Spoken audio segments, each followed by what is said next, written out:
one within this generation. And so it's very important that we bring our elected officials, our candidates that are running for elected office at every level, local, state, and national, to the forefront of young voters to let them know that their vote does count, and you need to know who you're voting for. Let's hear their voices. And so with everyone turning from the physical world to the virtual world, we thought that it'd be a great opportunity during this pandemic to mobilize the importance of voting and civic engagement. So we're hosting this here town hall for just a few moments. It seems like it's a long time, but I think that time is going to actually end up going by really fast.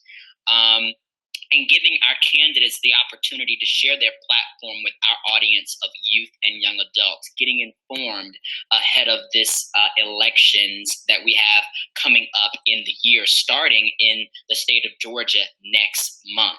And so we're going to be talking about everything today, from healthcare to housing to business to economy to transit to religious freedom to guns to school safety to immigration to social issues to education to COVID-19 and even relevant social issues that are going on, such as we're familiar, the incident in Brunswick, Georgia right now.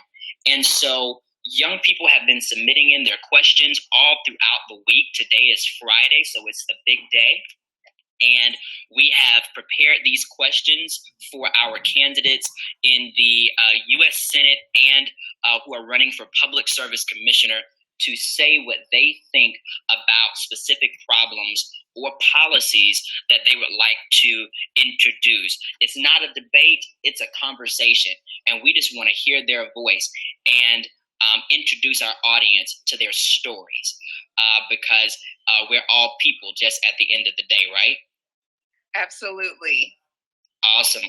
So Mary already thanked our partners, and I think we're ready to go ahead and get into this and get the ball up and rolling with our first candidate that we're going to be introducing to our Black Youth Vote audience on this evening.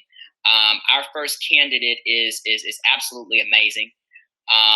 He's no stranger to politics, no stranger to the community, no stranger to civic engagement. And I think that both me and Mary have gotten a chance to know him very well. Mary, help us to introduce our first candidate for this evening. Yes, our first candidate for this evening is U.S. Senate candidate Jon Ossoff. And before I get into the first question, it's a very funny story. The first time I had an opportunity to hear Jon Ossoff speak, it was when he was on the campaign trail running as a congressional candidate. And during that time in 2017, when I looked at that race, I just thought, what an amazing historic moment that we were witnessing in Georgia. And I believe that what Jon Ossoff was able to do in Georgia was, one, really begin a ripple effect of young people running for office all across the state of Georgia. I know during that time, I also ran for office. And so I know a lot about Jon Ossoff. But what I would love to hear from the candidate himself is, who is Jon Ossoff, and what do you want young potential voters to know about you? Thank you, Mary. Thank you, Jared. Y'all hear me all right? Yes. Okay, good. I appreciate y'all putting this together, and thanks to all the groups who have helped organize this. Obviously, we're all living through very strange and difficult and uncertain times, and y'all providing this venue for voters, but particularly for young voters of color, to engage directly with candidates is a really valuable service to the community. And so I'm appreciative, and I hope y'all feel proud of this effort and recognize that you're really doing a service to the state and to the country. So in terms of my background, I was born and raised in Metro Atlanta, as was my wife, Alicia. My wife is an OBGYN doctor. mostly working at Grady Hospital here. I'm an investigative journalist and a media executive. I run a now 30-year-old business called Insight TWI. We produce anti-corruption investigations, frontline conflict reports from areas of armed conflict around the world, investigations of organized crime for international news organizations. So to give you an idea of the kind of work we've done in the last few years, we've produced 2 investigations of sexual slavery and war crimes committed by ISIS. We've produced undercover investigations of human trafficking, of murder for hire, of bribery, crooked police, crooked judges. And I love doing this work because we hold powerful people accountable when they abuse their power. We expose the exploitation of marginalized people by criminals and corrupt public officials. And we have a direct impact. Our investigations often lead to arrests. Our investigations deter other people from engaging in the same kind of criminal conduct.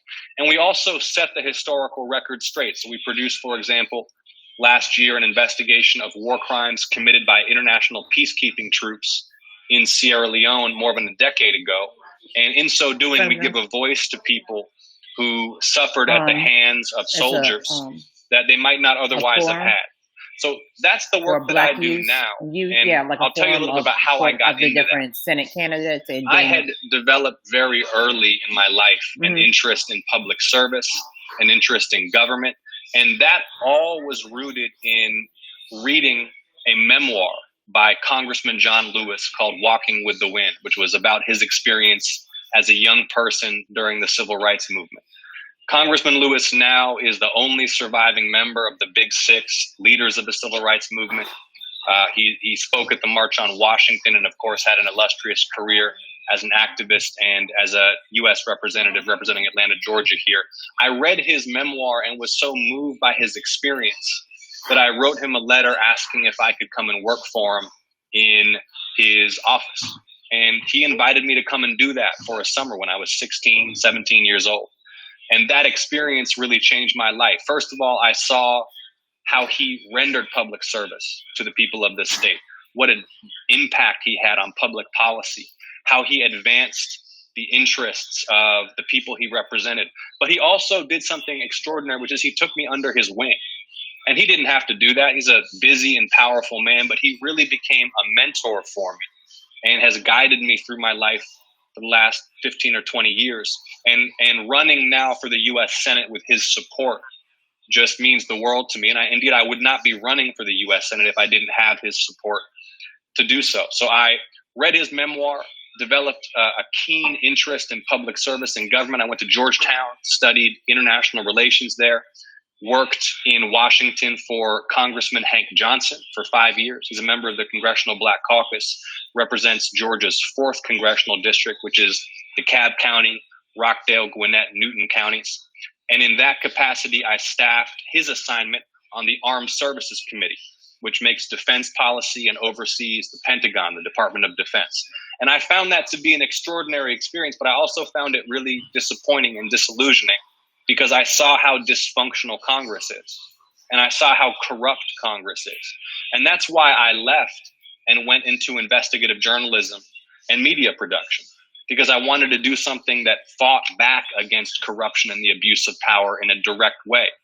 And it was Donald Trump's election to the presidency in 2016 and my conviction that corruption is becoming so profound, so deep in our system that it threatens our democracy itself that led me back into the political arena. And now here I am running for the U.S. Senate in Georgia. And I'll just close out by saying this, because I know this is a youth event and a lot of the folks who are tuned in are young. I have no doubt that Senator Perdue, whom I'm challenging, our Republican incumbent senator, and President Trump and their allies will make an issue of my youth. And they will try to turn my youth into a weakness. But what I want to encourage all of y'all to know, and what I want to say in terms of how I'm going to conduct myself in this race, is youth is a strength. Youth is a strength. The last thing anyone says about Washington is that there's too many young people in power. And we should never be deterred, never be intimidated, never be talked out of trying to serve, trying to lead, because we're young. So I encourage everyone who's out there watching who maybe take a moment and say, gee, I don't know, am I a bit young? Is it time? Step up and lead and show leadership, because the time is now and we need it badly. We need leadership badly right now. Wow. That is absolutely powerful. Youth is a strength. I love that. I've always been a proponent for youth empowerment and youth enrichment, and the fact that age is nothing but a number. I've never heard it from that perspective, that youth is a strength, and it truly is. I think that we've seen that even as we look at things that are going on in this country right now. The civil rights movement back in the 1950s and 60s was led by young people, and to be able to see such great change come from young people back then should be a reminder that the changes that are necessary today can come from this generation of young people. And so I really, really appreciate that. I echo the sentiments of Mary. Like she mentioned, I got a chance to meet you on the campaign trail as well, I guess maybe about 2 or 3 years ago or so. And I remember meeting you and immediately got good vibes off of you. You had a great spirit. You looked people in their eye. You clearly had a concern for people, your people person. And you mentioned your connection with Congressman John Lewis, and we all love Congressman Lewis, serving the city of Atlanta for years and this country, and being a steeple of hope and faith for what is good and just in America. Which brings me to the next question, which is I hope a more thought-provoking question.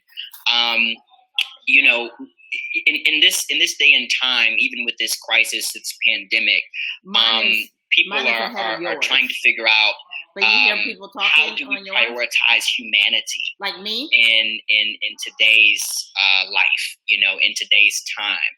So my question is, what is more important? Equality of opportunity or equality of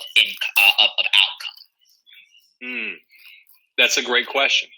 I think the way that I would think about that is equality of opportunity is the baseline that we have to achieve. And the truth of the matter is that we are a long way from it. We're a long way from realizing equality of opportunity in America. And in a second, I'll get back to some of why I think that is and what we need to do to get there. The other piece of it is that in terms of outcomes, not everyone wants exactly the same things out of life. We want people to have the freedom to define the circumstances of their own lives. We want people to have the freedom and the power to live the life that they believe is best for them, so long as it doesn't harm anybody else. That's what freedom is all about. But there are also bare minimum standards of condition that as a community and as a nation, we are bound to ensure none of our fellow human beings fall below. That's why we have programs like Social Security and Medicare, because we've made a commitment as a society that our elders will not be left destitute or without access to healthcare and medicine. That's why we need to strengthen and expand upon Obamacare to get to true universal insurance coverage in this country, so that every single American has health insurance and health care, breaking the link between health and wealth. That's why we need to make sure that every single young person, from preschool through high school and into college or vocational training, has the same shot at achieving their dreams and isn't held back by such inequities in our educational system. And so I think that building true equality of opportunity is a mighty task. And in some ways, it's an even mightier task in these times that we're living in now, because we're in the midst of a crisis. In so many ways, we're just in the first few months of a crisis from which we will be rebuilding for years. And to all the young people who are tuned in right now, this is truly our moment. It's our responsibility to rebuild, but then also to harness the energy that we bring to the rebuilding process to craft a more perfect union, to build a society where there is true equality of opportunity, to remedy all of the gross inequities, all of the discrimination, all of the racism that persists in American society. So, I hope that on the other side of this terrible moment that we're going through right now are better days, and our work is to plant the seeds for those better days right now, even though things seem so dire.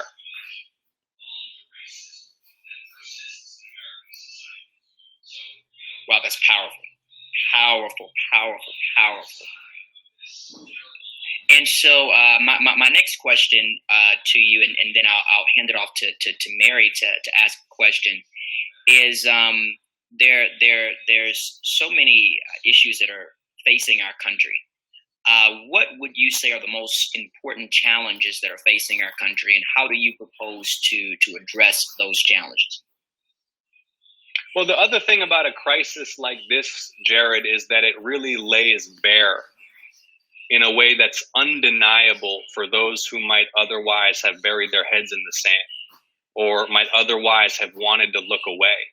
It lays bare the deep inequities, the deep forms of corruption, the deep injustices. Because what we see right now during this crisis is similar to what we see all too often in a crisis, which is that the pain and suffering are concentrated among folks at the bottom and in the middle and among marginalized people and among poor people. And all of the government's help and relief flows fastest and at the greatest scale to the very top. We've got here in Georgia already an underlying healthcare crisis before this pandemic hit. 1.4 million people in this state already didn't have health insurance. We already had among the highest maternal mortality rates in the country. The racial inequities in healthcare outcomes and quality of health have been profound. The state's refusal to expand Medicaid has had devastating impacts on people, working class, low-income people of all races in all parts of the state. And it's been particularly the Black community in Georgia that's been hit now by this crisis. 80% of the hospitalizations for COVID-19 are Black people in Georgia. And it's the systematic neglect of the healthcare of all people.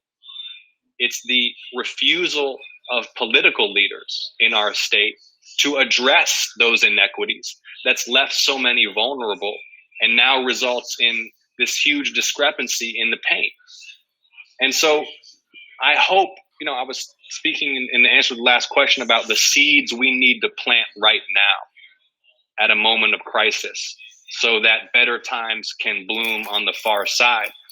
We can't allow the broader public to forget these lessons that are being taught right now during this crisis about what it means for people to be marginalized, what it means for people to be vulnerable, the consequences of systemic racism and neglect, because they're undeniable, particularly at this moment. And we can't look away, and we can't let others look away. And we need to draw upon what's going on right now to redress those inequities, to redress those injustices, so that we can achieve equality of opportunity, so that we can ensure every single Georgian, every single American has health care, so that we don't find ourselves in the future in the same position. And that is our generation's task too. Thank you so much, John. I was going to ask you a question the pre-existing social inequalities that people of color face within our country. But I really want to delve more into that. And one I do want to mention, which a lot of people don't know, I want to thank your wife for the service in which she's been doing recently, protecting Georgians. But a lot of people talk about supporting people of color, but I want to ask you, will you begin to continue to support people of color if elected as regards to giving them access to health care? And what will that look like under an Ossoff administration? Look, my highest priority in the Senate will be ensuring that every single Georgian has great health insurance and great health care. And it's not a mystery how we get there. You know, for a problem that is, there's such a refusal to solve it by our leaders. And that has a lot to do with corruption in our political system, why our leaders refuse to solve this problem. But for all of the hand-wringing and all of the partisanship about it and all the debate, it's not a mystery how we solve this problem. And what I favor, for what it's worth, is letting folks, if they want, buy into a strong public health care option that's affordable for all. If folks have private insurance, then we'll strengthen the Affordable Care Act's protections for pre-existing conditions and young people and women. And people can choose. They can choose private insurance if they want, or they'll always have an affordable public option that's there for them, whether they're in good times or bad times, between jobs. And so we can ensure that we get to 100% health insurance coverage. We can break the link between health and wealth. And when everyone in our state has, for example, access to preventative health care, prenatal care, maternal health care, when we invest resources in building clinics in underserved communities, when we make sure that everyone can get the care they need, we're all stronger as a result. Our state would be weathering this storm more successfully if we'd already done these things, if we'd already expanded Medicaid, if we'd already built clinics where there is none, if we'd already gotten to universal insurance coverage. The reason that this has proven so difficult to achieve is corruption in politics. I can make him a plain and simple. Piece of chicken. And oftentimes when I talk about corruption, people think maybe it's some kind of abstract idea, but it's something that impacts us every single day. Because in Washington, the way it works is powerful industries with legions of lobbyists and huge amounts of money to spend on politics get to write the rules. And so our incumbent Republican senator, whom I'm challenging, and I know this is a nonpartisan forum, I'm just giving you all some facts here. David Perdue, my opponent, is a guy who takes huge amounts of money from corporate PACs. He sells access to himself and to his home to lobbyists for thousands of dollars in campaign contributions. And then it's no surprise that those are the interests he represents in the Senate. That's why someone like Senator Perdue will vote to throw tens of millions of people off their health insurance. That's why someone like Senator Perdue will vote against letting Americans import cheaper prescription drugs from Canada. Not because it's in the people's interest, but because it's in the narrow private interest of his donors. And that's the connection between corruption and our quality of life. When we go to CVS to pick up the prescription and it costs a week's rent, or we have to choose between education, housing, basic necessities, food, and healthcare, that's because of corruption. It doesn't have to be that way. And so we have to root that corruption out of our political system if we're going to be able to achieve the things we need to achieve, make sure everyone has the health care they need. Powerful, powerful answer. Thank you so much for that. I want to bring Brandon Hodge, who is active with Black Youth Vote, who's going to ask a question, taking a slight pivot in the same arena.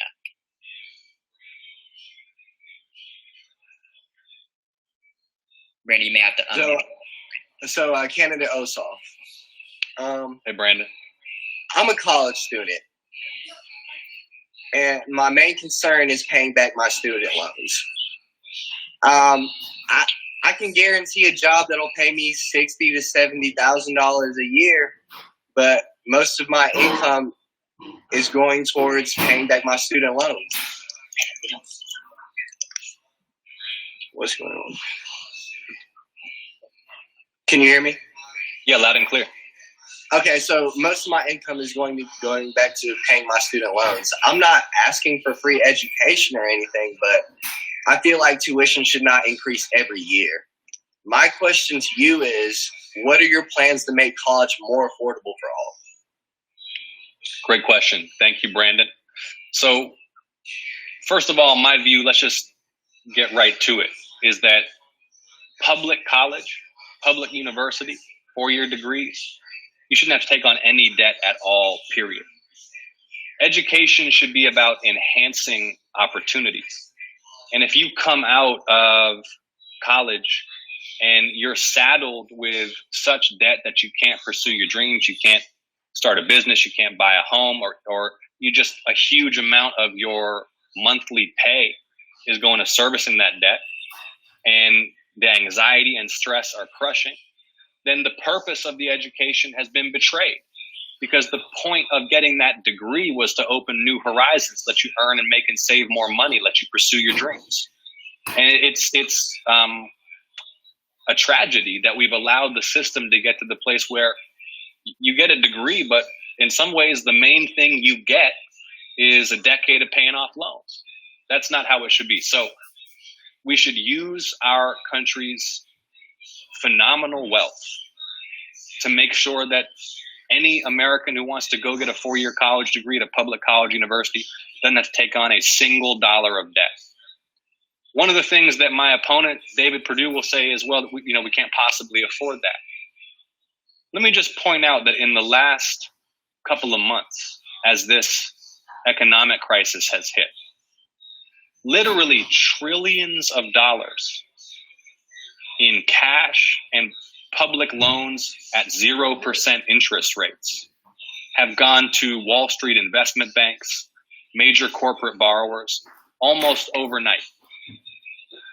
And senators like David Perdue don't blink an eye. People barely even notice. But then you propose something that's obviously in the people's interest.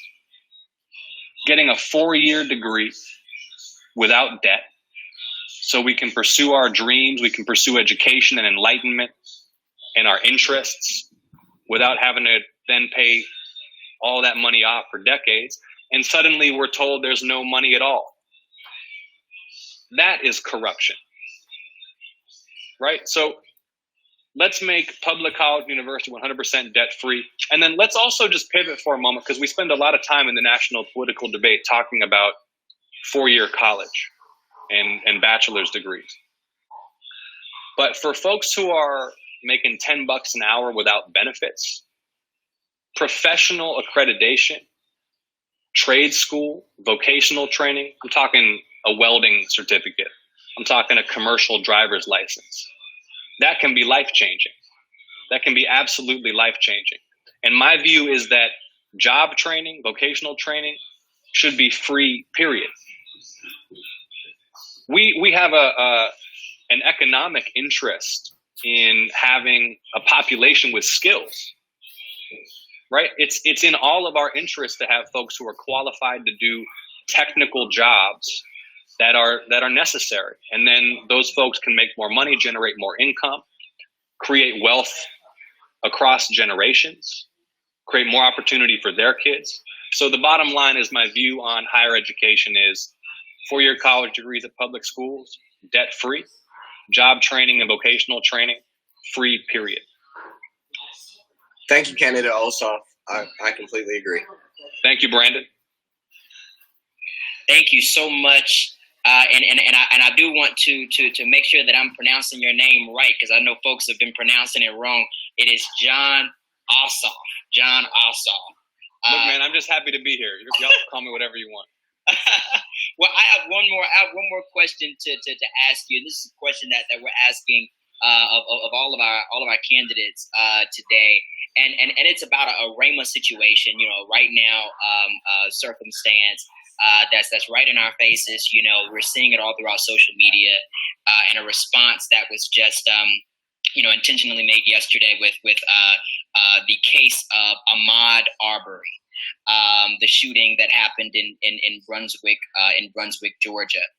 I want to ask you a question about that because that's something that's on the hearts of many Georgians around this country, and have found themselves in a position where they're a little uneasy about how to feel, and because it's another tragic example of racist profiling of Black men as criminals. Black youth have marched, declaring to the world that Black lives matter, and yet again, the perpetrators of this heinous crime have not been arrested until last night, and hopefully we'll see the trial and the justice that is due of that family. What are your thoughts on the Arbery killing, and how will you help to advance racial justice in the state of Georgia? Yeah, and look, my heart, first of all, goes out to Ahmaud's family and the whole community in Brunswick, which I know has been suffering immensely. And this is such a tragic and heart-wrenching murder. And the fact that it took a national uproar of this scale for not even justice to be done yet, because justice has not yet been done, but for the wheels of justice to even start turning at all is a stunning indictment of our criminal justice system, of the law enforcement and prosecutorial authorities in and around Brunswick. And it's a reflection of the underlying racism and injustice in our society more broadly. Because, Ahmaud's case, and it's largely, and I know James isn't with us, but it's largely thanks to the efforts of Georgia's NAACP and James Woodall that this got the national attention it did. And if James were here, I'd give him a shout out for that, but I know he was in Brunswick today. But this is one of so many cases of a similar nature. You've got racial profiling, out of control gun violence, and then impunity, a sort of classic case of small town injustice where racism in the authorities and the good old boy network kept justice from being done for months. And one of the things that I said yesterday was, especially here in Georgia, if 3 Black men had gotten off of a pickup truck and shot an unarmed white jogger to death in broad daylight in the street, they would have been arrested within the hour, charged with murder within the day, if they even survived the encounter, if they even survived the arrest, if they even survived once they were in custody. And everybody knows it. Everybody knows it. It's right in our face. And so I think that the way that we can do the greatest justice to Ahmaud's family and to his memory, and the way that we can ensure that he lives on in his legacy, and the way that we can truly value his life, which was ended so brutally and too soon, is to make sure we don't just say, okay, this moment has passed. This moment of controversy has passed. Now we return to normal. But instead to recognize this is just one of so many cases that fit this pattern. And it won't stop until we change the way we operate as a society, until politicians speak out clearly against this, until there's accountability, not just for the killers, but for the local authorities who let the killers go free for months. And that's the next place that this investigation needs to go. Because the wheels of justice are turning with the arrest of the killers. I want to see the wheels of justice turn for those who let the killers go free. There should not just be consequences for the folks who pulled the trigger. There should be consequences for the people who protected them. And I'm ready to work with James Woodall and the NAACP in Georgia to make that happen. And in closing for this session, what I want to make very clear to everyone watching is that as Georgia's next U.S. Senator, I will speak up and speak out. I will never be silent. I will never cower from calling out injustice and racism where it occurs. And I will fight for bold criminal justice reform to make sure that nothing like this happens again on our watch. Thank you so much, Ossoff, for those kind words. I hope I said it right that time. I apologize for that. Thank you so much for those words. It's honestly what we need and the leadership that we need, not only within the state of Georgia, but also in the entire United States of America. So thank you so much for giving us your time tonight. And I just want to thank you again. Appreciate y'all. Thank you again for doing this. Great to see you, and looking forward to working with you for years to come. Okay, so next we will be going into our next speaker, who is a gentleman that I've happened to know for a very, very long time in the fight for justice, and his name is Daniel Blackman. Mr. Blackman will be running for Public Service Commissioner here in the state of Georgia. And I wanted to ask you, Daniel, a similar question that I asked Don when we began the conversation. While I may know who Daniel Blackman is, please introduce yourself and really delve more into who you are for the people watching. Well, first of all, it's been an honor to watch you grow, and organizations like this that are doing phenomenal work for our community. I think we're in a tremendous time where we're at a crossroads in our nation where leadership and not just politically, but from a civic standpoint, is going to be defined in the way in which we're able to respond. For you all that don't know me, my name is Daniel Blackman. My mother and father immigrated here from Barbados, so I am the son of immigrants. My grandfather served at the United Nations. My father retired as a United States Army Ranger. I was born in Boston, Massachusetts, but I grew up in Columbus, Georgia, as my father was stationed at Fort Benning. I have had the tremendous honor to have lived in Georgia since 1988. So I've been here for a long time. Came to Atlanta, Georgia in 97 upon graduating from high school to attend Clark Atlanta University. And very proud to have gone to a historically black college. My wife is a graduate of Spelman College. And we moved to Forsyth County in 2012. When I moved to Forsyth County, I was very privileged to have become the first African American to ever run for office in a county where 100 years ago it was very challenging for stories like Ahmaud's story, who we're all grieving over. Those stories, happened 100 years ago in Forsyth County, and we have since changed that image, working with great leaders like Melissa Klink, who is the chairwoman of the Forsyth County Democratic Party. I was the chairman of the 7th Congressional District, which came within a few hundred votes of making it to a runoff in the last major election cycle.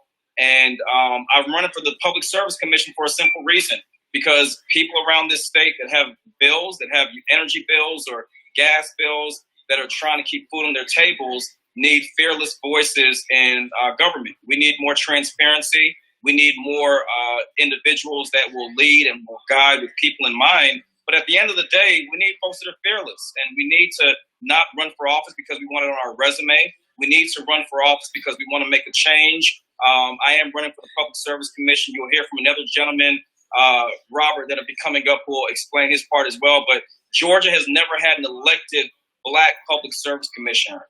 David Burgess was the only public service commissioner that served as a black person in the state of Georgia. He was appointed by Governor Roy Barnes. There are over 460 public service commissioners in the United States. Of that number, only 19 of them are people of color. So this is a space where we can not only deal with environmental justice, we can deal with the issue that came out of the NAACP's cold-blooded report, which shows that over 60% of communities of color are in proximity to fossil fuel plants like coal-fired plants. And we need folks that are not only going to run for office, that are going to be unapologetically vocal to protect communities like the ones in Juliet, Georgia, and Burke County, where we have Plant Vogel, and other areas where environmental injustices have threatened our community and generations to come because their health has been compromised. Wow. That is an introduction right there. I was very excited when I found out that you were running for public service commissioner. Just like Mary, I've known you for a while now, and I've seen you in the community and doing great things. I believe we've actually probably worked on a few projects together. In fact, That's right.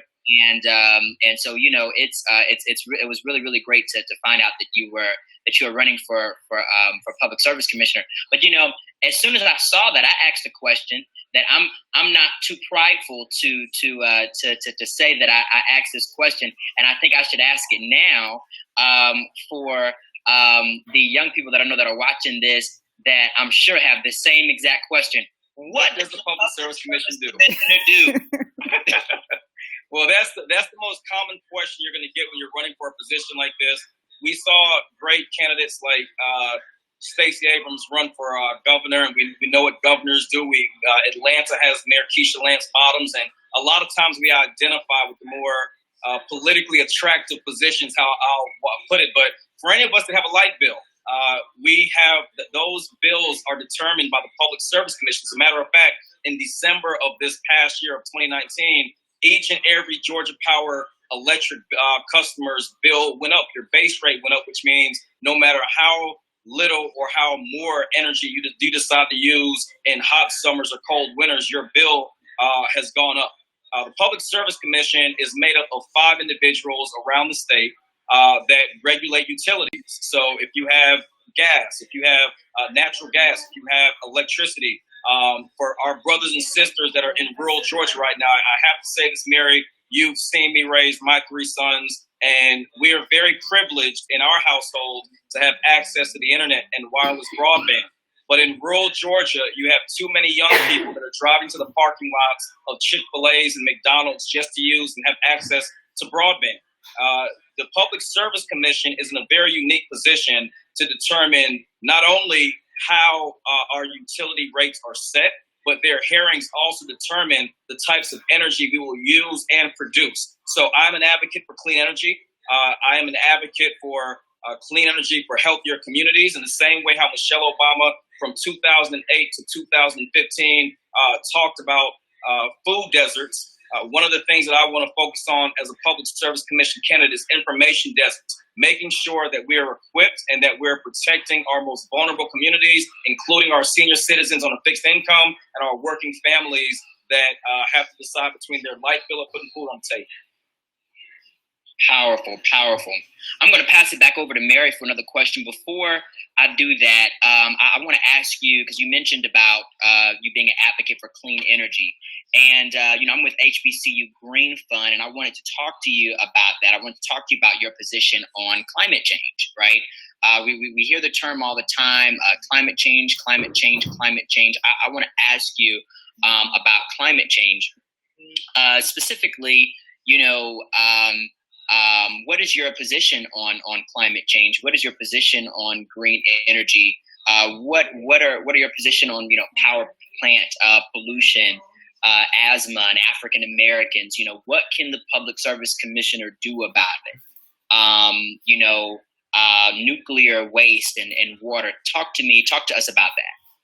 Well, there are a lot of areas in the question you asked, so I'm gonna work my way backwards and start with the social justice perspective. Years ago, we saw and witnessed, unfortunately, as we've recently witnessed, Eric Garner being choked in New York.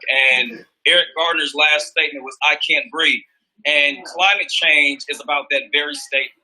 It's about the amounts and rates of asthma amongst our children. African American children are suffering with asthma at 3 times the national rate.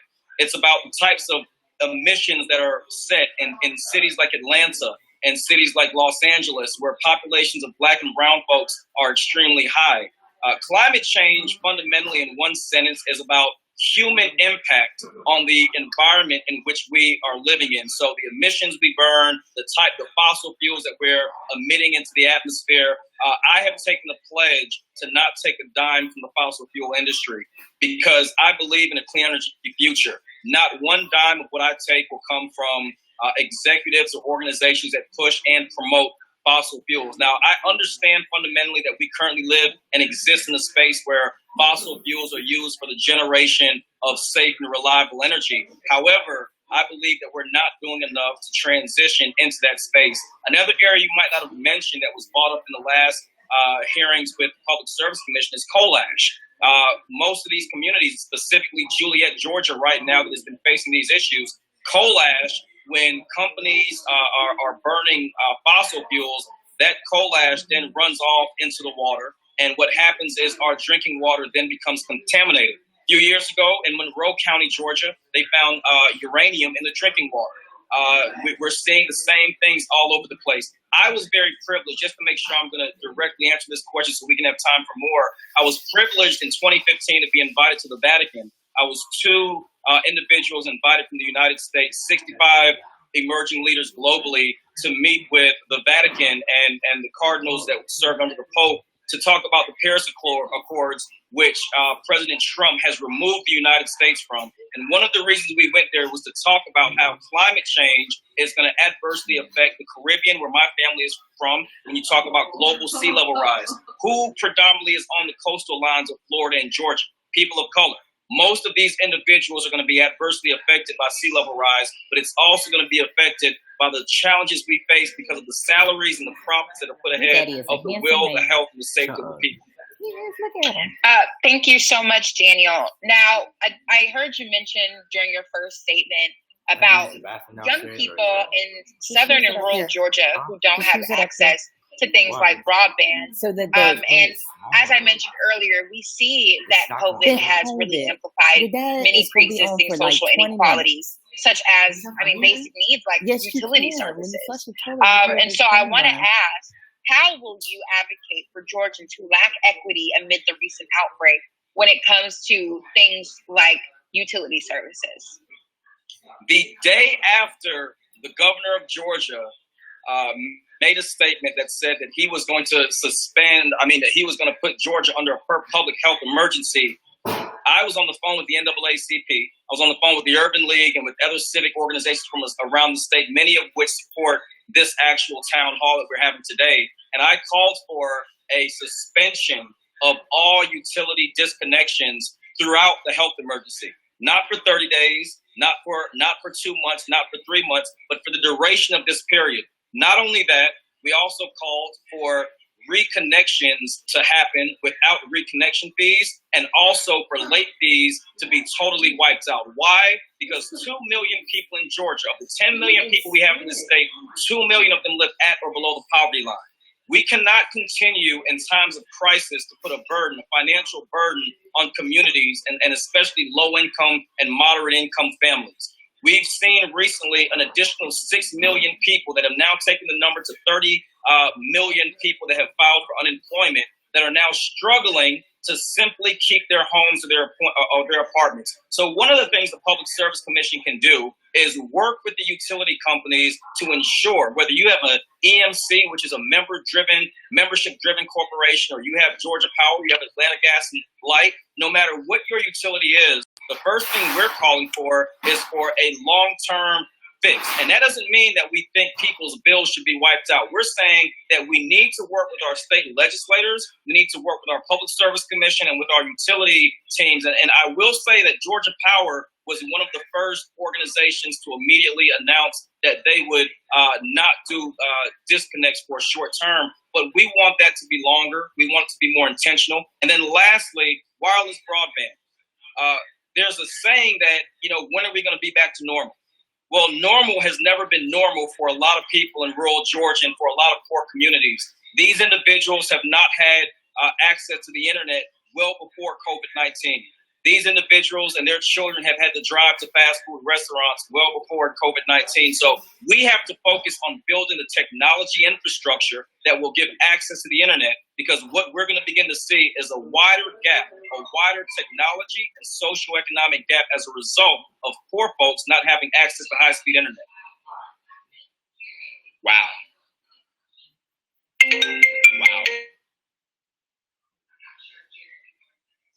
Thank you so much, Mr. Blackman. Jared, if you can go into the next question. I'm not sure if Jared can go into the next question. So I guess I will go ahead and do that. Mr. Blackman, I know that mentioned a lot about you mentioned a lot about what your role will be as Public Service Commission.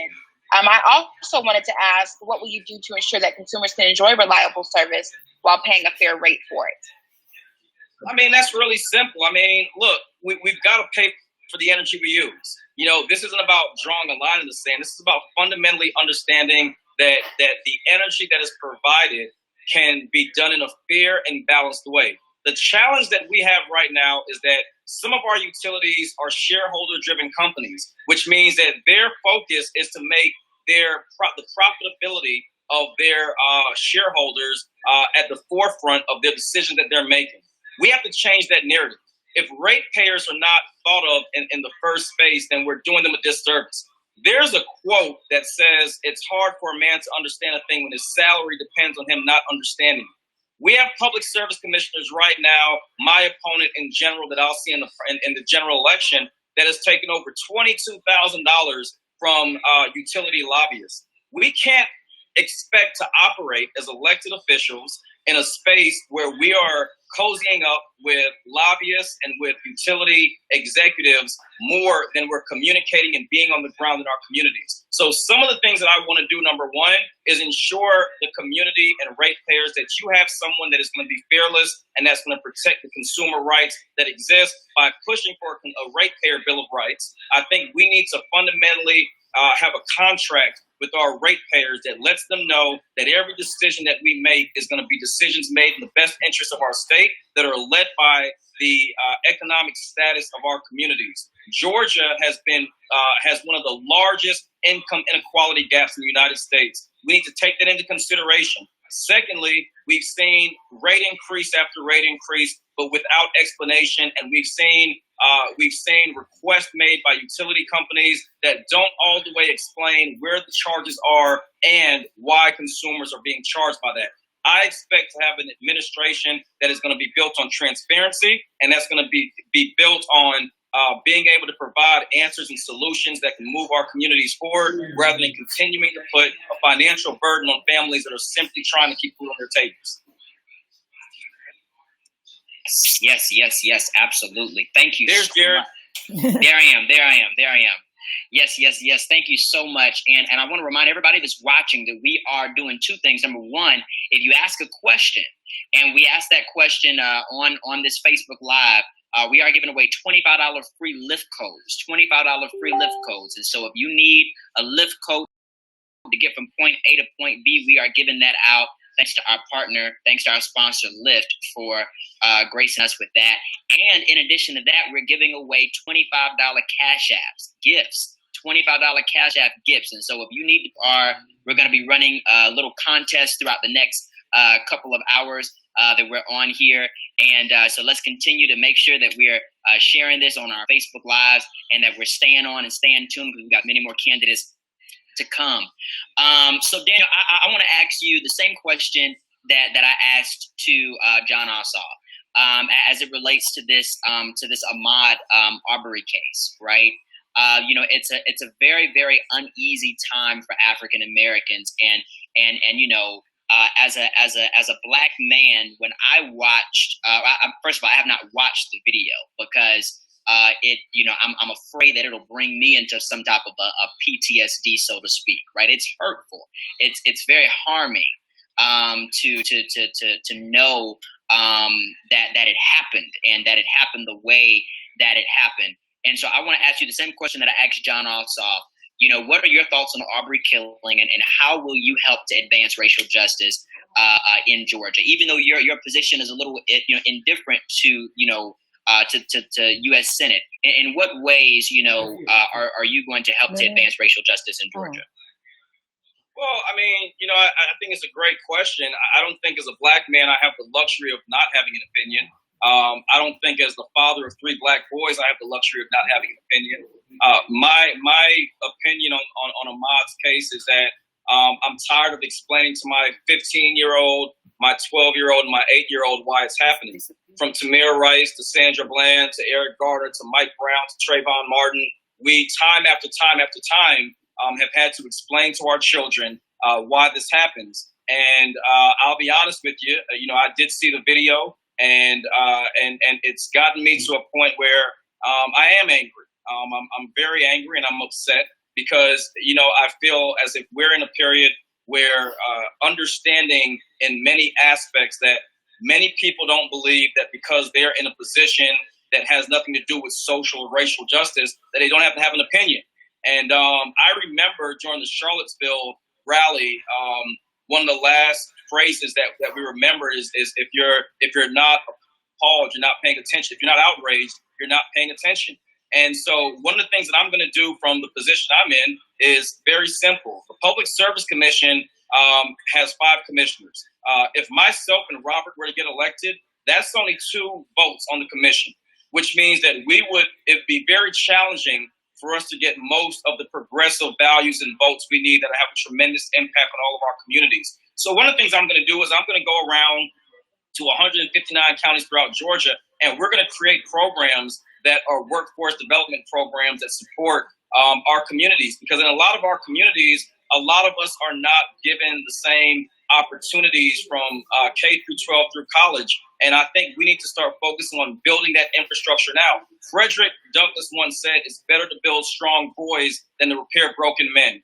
We have to build our communities and make our communities stronger. As it relates to Ahmaud's case, the thing that bothers me the most is this sense of devalued lives when it comes to us. I don't think a better example could have been given than the example that Mr. Ossoff gave, which was if those were 3 black men that gunned down a jogging white man or white woman, there would not have been a question that within the hour, within the day, within a week, not only would there have been a trial, a jury, that there would have been very many consequences that not only the individuals would have faced, but the community as a whole would have gotten the backlash. We saw it after 9/11 when the buildings went down, the treatment of our Muslim brothers and sisters around the United States and around the world. So I believe that it's time for us to be more vocal, to be more direct, and to be more aware. Again, I was the first African-American to run for office in Forsyth County, Georgia. We have built coalitions around the state around our county to work with the chamber, to work with our local officials, and to work with our communities of color to build the kind of county that we can be proud of. And we need to do that all over Georgia, because the bottom line is the Jim Crow laws of 50 and 60 years ago never really went away. They changed and they were institutionalized, and they affect us to this day. And we none of us, not you as a moderator, me as a candidate, or anyone as an elected official, has the luxury to sit in front of anyone and say that it's not their issue, it's not their problem, or they're not aware. For us to not be outraged and concerned and angry is not enough. And we have to go from being angry, outraged, and upset to taking action. That starts on June 6th by voting, and it starts by making sure we are fundamentally doing the work that needs to be done. Thank you, Daniel. Really quickly, because we do have to wrap up this particular portion of the town hall. One of our listeners right now watching live did want to ask you a quick question as in regards to what will you do to ensure that people of color in rural communities receive climate justice? Will you be an advocate for those communities, and if so, how? I will unapologetically be an advocate. I've been a climate activist for the last 12 and a half years. I have worked extremely hard to do 3 things. One, we're working with Goldman Sachs right now and other financial organizations to work on supporting and investing into small businesses and small business owners that are specifically in the clean tech space. Number 2, we're going to work with historically black colleges and organizations like the HBCU Green Fund to create a workforce of the future. We can't have activists that are leading from behind an office or from a nonprofit. We need leaders that are going to be on the ground and that are going to be speaking to our schools. One of the things that I will do immediately, and then I'll give you the third one, is I will be on a historically black college tour from Florida to Georgia, regardless of the outcome of the election, to make sure that we're encouraging young black men and women and young brown men and women that are in college to pursue environmental careers so that they can be making the decisions on a daily basis. And then lastly, being an advocate for climate justice isn't just about, changing your logo green or saying that I'm going to go green. There's a quote I mentioned earlier. My grandfather served the United Nations. There's a quote that says we're well able to meet the needs of the present without compromising the needs of future generations. I am going to be working tirelessly to make sure we ensure that this planet is left in a better position for my children and for the person that asked that question for years to come. So thank you for the question and for the opportunity, and I appreciate this forum. Thank you so much, Mr. Blackman. You are absolutely amazing, and thank you for taking the time out of your schedule.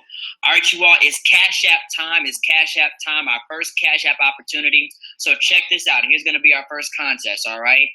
The first person the first person to follow Black Youth Vote Georgia on Instagram right now is going to get a $25 Cash App sent to your Cash App right now.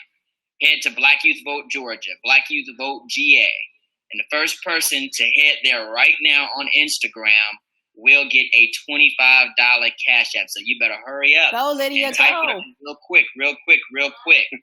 You could have Shout out to the HBCU Green Fund, all of our candidates who come on.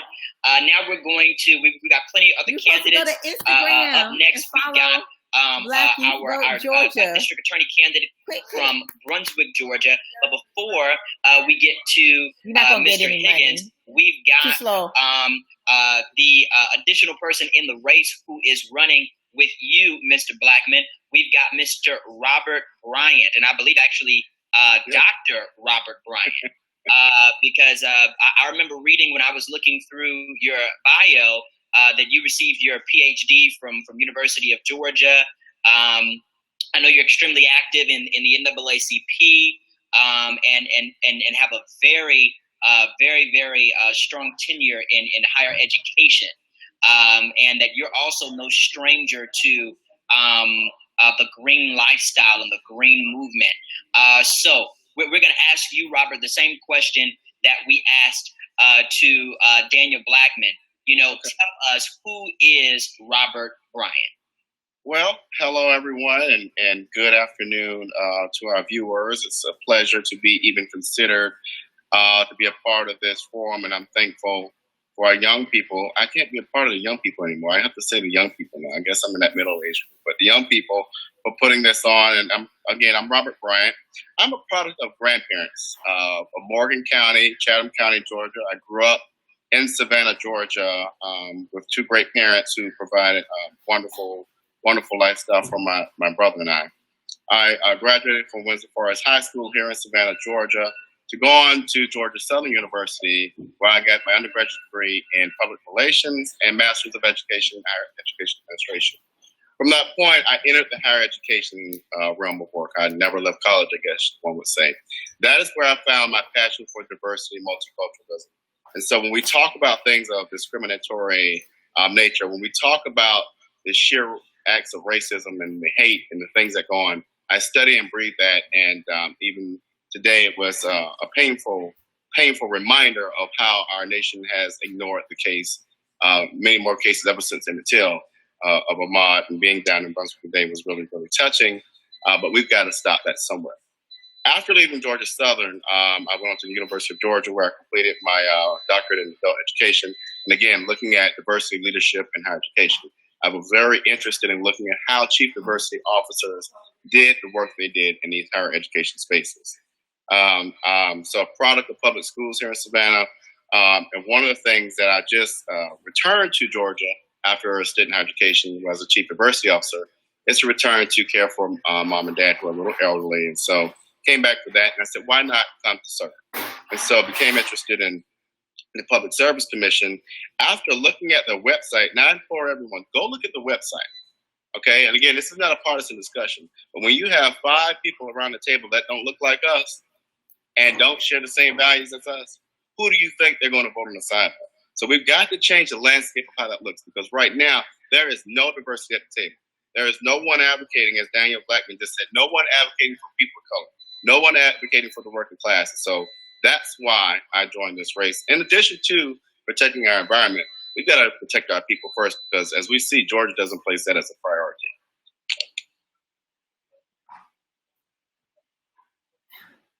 Thank you so much, Robert. I do want to ask you, as a Public Service Commission, what will you do to ensure that consumers can enjoy reliable service while paying a fair rate? Right.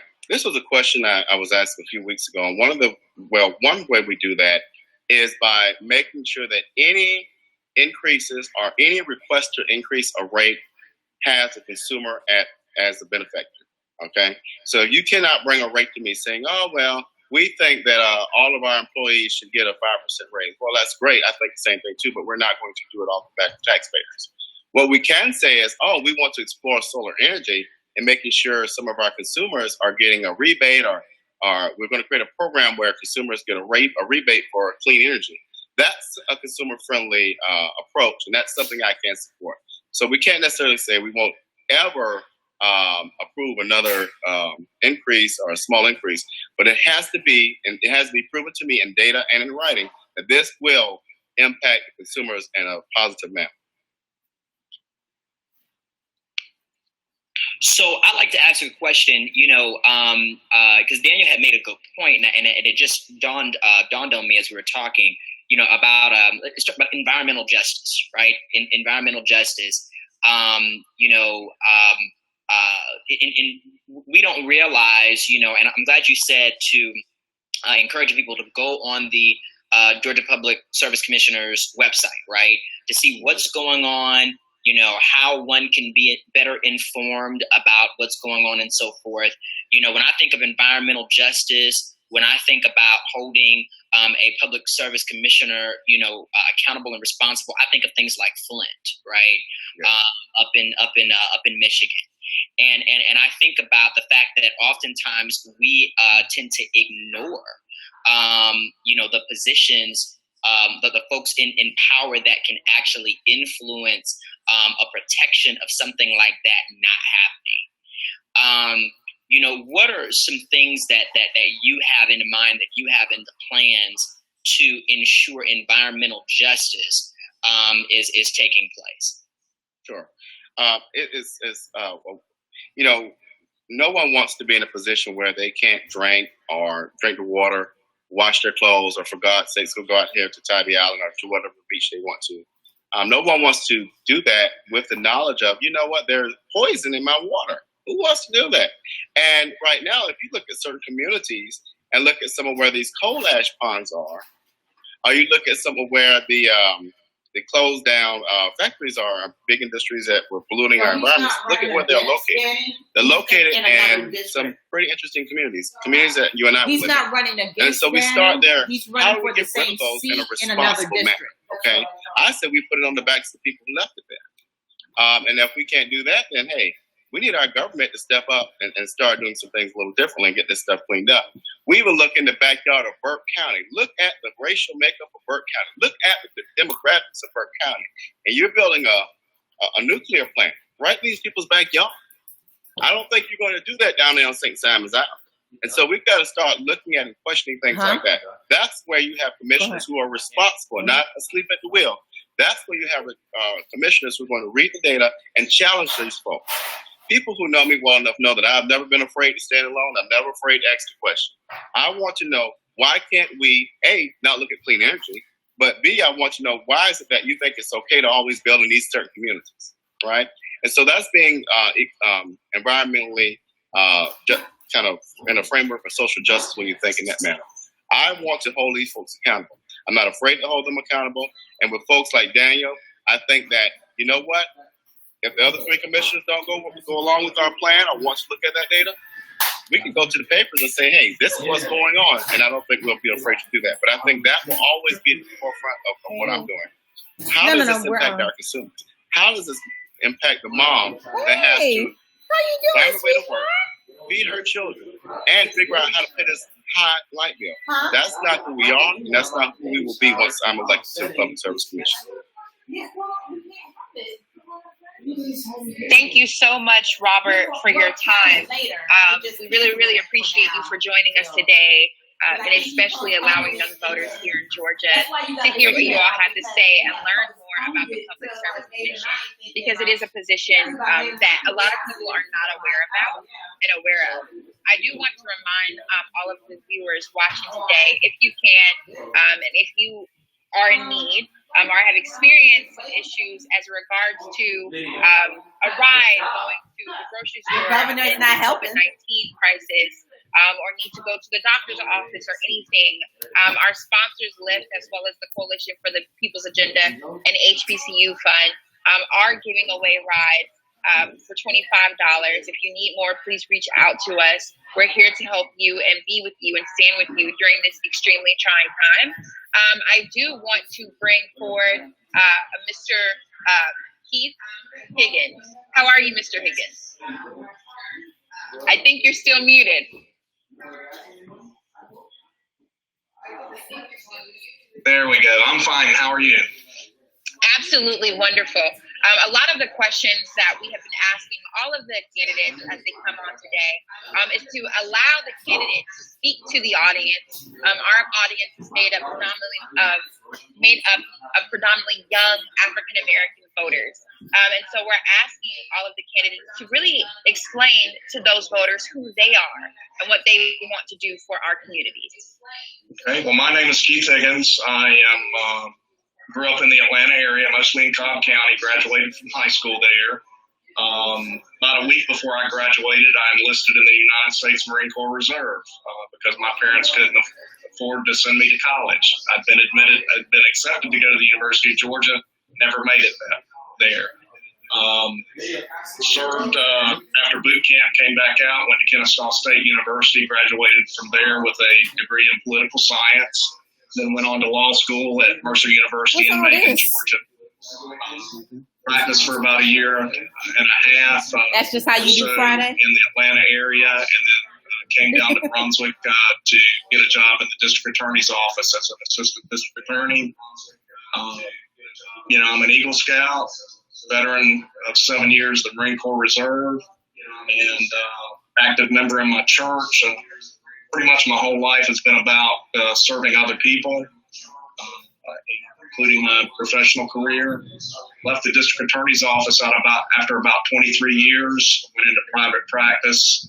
Been in private practice about 8 years. Won his introduction. Specialized in criminal defense. I've seen the criminal justice system through the eyes of the victim and through the eyes of the accused. Yeah. I see where there's injustices there that need correcting, and that's what I intend to do. So that's what I'm about. I'm about putting other people's interests ahead of my own and serving the public interest and serving the interest of others, serving the interest of justice, not just my own self-interest. So that's what I'm about, and that's what I want to do. It is so great, and I'm super excited that you have decided to come on here. When I heard about what was going on in Brunswick, Georgia, and it became clear to me that this situation with Ahmaud Arbery was a matter of injustice. The very fact that up until yesterday they had the two men who murdered him on camera had not been arrested. The first thing that I thought was, where's the DA? Where's the district attorney? Why has this been something that has not been taken care of? And the shooting happened 2 months ago, And then when I went on Google and I did my research and saw that the district attorney's office for the Brunswick Judicial Circuit had not been a contested general election race in 24 years, and that it had not been a close race for district attorney in 28 years, since Glenn Thomas Jr., who already marked 25 years in office by the time of 1992. I said, now this makes some sense. Voters are not being made aware of individuals that are out there who can unseat this person to ensure that justice is served, and that we're not seeing such inequity and inequality and injustice in our justice system. And so, talk to us about, your journey, as an attorney. I know that you worked as a prosecutor in the circuit for more than 20 years, as a defense attorney for nearly a decade more. You said that you feel as though this office is a calling. And you also just mentioned that you've seen things from the angle of the victim as well as the criminal or the citizen that wants to see justice. Talk to us about fairness. Talk to us about your journey as an attorney in Brunswick, as a prosecutor, the whole 9 yards. What has that been like? What does that mean to you? All of that good stuff. Okay, thank you very much for the question. To me, justice is fairness. And as a prosecuting attorney, I always made an effort to be fair, to do what was right, to do it in the right way, and do it for the right reason. And that's also how I define justice and evaluate whether or not I am seeking and doing justice in any given case. And so that's what I always strive to do, and tried my best to do it. And with regard to that, I saw injustices to the victims through delays in the system, and justice delayed is justice denied, as we all know. And so I see delays in the system from the side of the prosecutors when I was in there, and I've seen it also from the side of defense counsel as well. Delays where an individual doesn't have their day in court, doesn't have the opportunity to provide their defense, and they have lengthy delays where the burden of criminal charges are hanging over their heads. The victims have the delays and the burdens of that delay of that justice coming to them as well. So that's a part of where the injustice comes, and all injustice is in the system also with regard to the principles and policies that are in play, not always being applied consistently to everyone. That there are occasions when those principles are applied or people are treated differently because of who they are, who they know. And I've seen that happen through the eyes of defense counsel, and happen to clients of mine where some of my clients have received preferential treatment because of who they are and who they know. And other clients of mine, because they don't know anybody, are treated differently. And I've seen it there. And there are some specific things that can be done to address that. If the focus is on doing justice in the case, instead of simply trying to get a conviction. All right, you all, we are talking with Keith Higgins, who is running for district attorney in Brunswick, Georgia. And so I'm going to go ahead and get right into it. The big question of the night, would you have arrested the two gentlemen who murdered Ahmaud Arbery 3 months ago when the video was made very clear? Do you see any differences between how this situation has been handled up until the GBI stepped in earlier this week, and how this situation would have been handled if it were just as, I don't know if you were on when John Ossoff mentioned, if it were a white gentleman who had been murdered by two black gentlemen? In terms of just addressing your question, I have seen the video. I want to initially say I did see the video when that ended up posted, and it was horrific. It was very disturbing. I can't even begin to imagine the fear and what was going through the mind of Ahmaud Arbery as he was approaching two men that was blocking the road with guns. I just can't imagine to do that. I'm glad that the GBI got involved in the investigation. Now that there's been an arrest, I'm hopeful that the criminal justice process will proceed as it should be.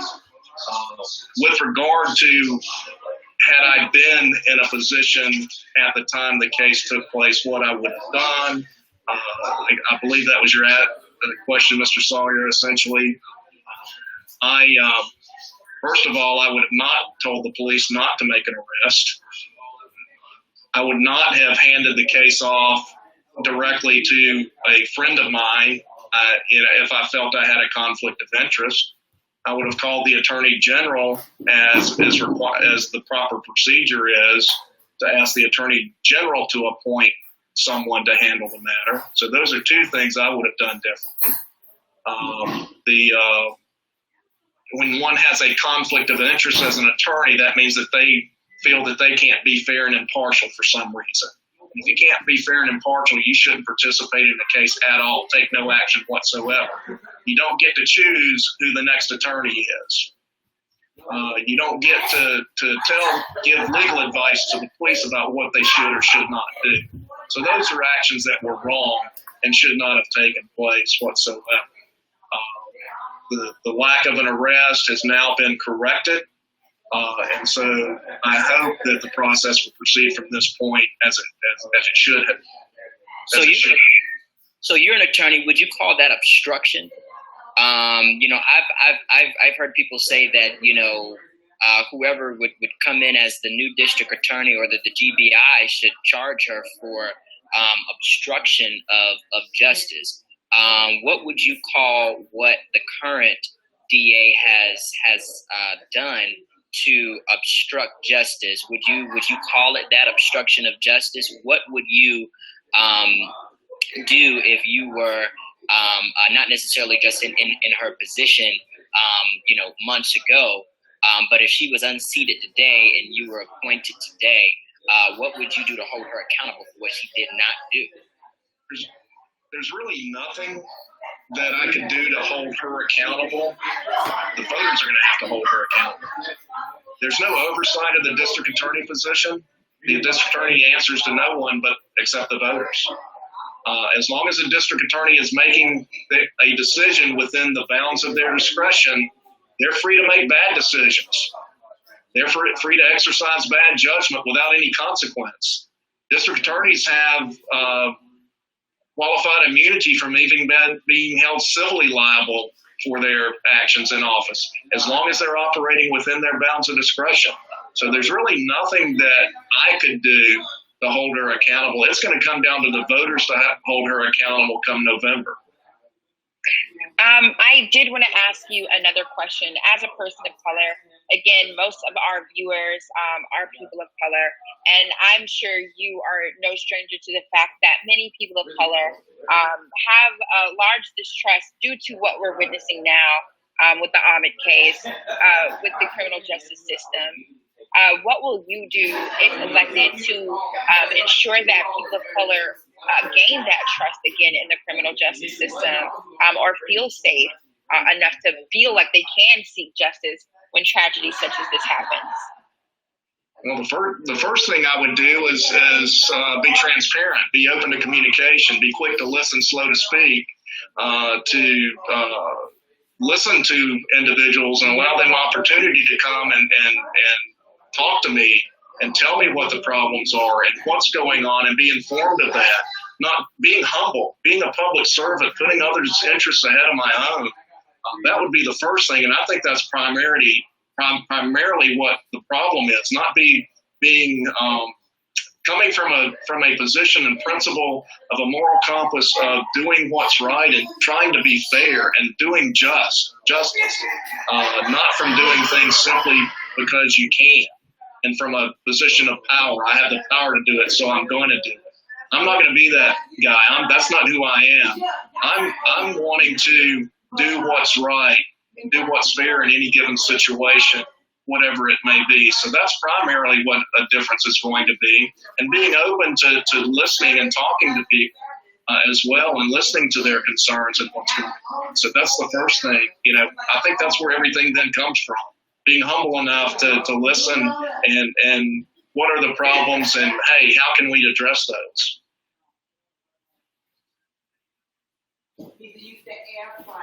So the next question that we wanted to ask you was in regards to jury selection. Specifically, and especially as it relates to, this particular case, and we speak to, because it's so relevant. People have been, wondering, should the case happen in Brunswick? Should the case happen in Atlanta? Should the case happen in Fulton County? What do you think? Where should this case be tried? Considering all that's happened, right? What is your perspective?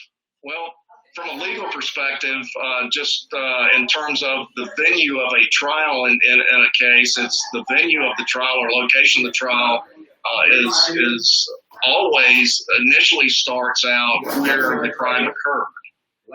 And that's where venue begins, and it doesn't get removed from that location unless a fair and impartial jury cannot be selected in the case. And that's basically a jury that can make a decision in the case based solely upon what they hear in court, not based upon any judgments they have may have formed ahead of time.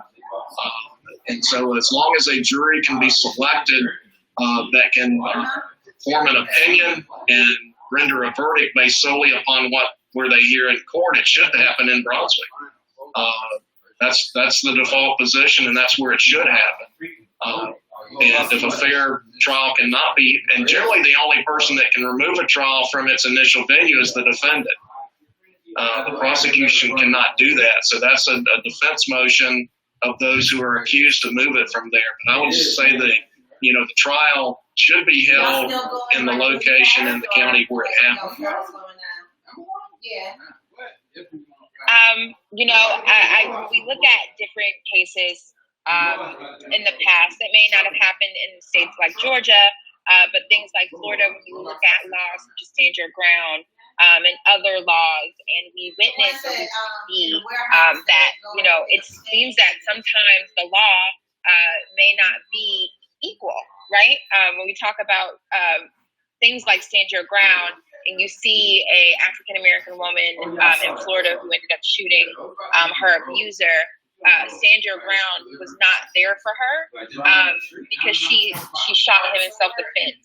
And so again, I want to ask you, how will you ensure fairness when it comes to trials and ensuring that you hold the same set of standards for all people that you come across?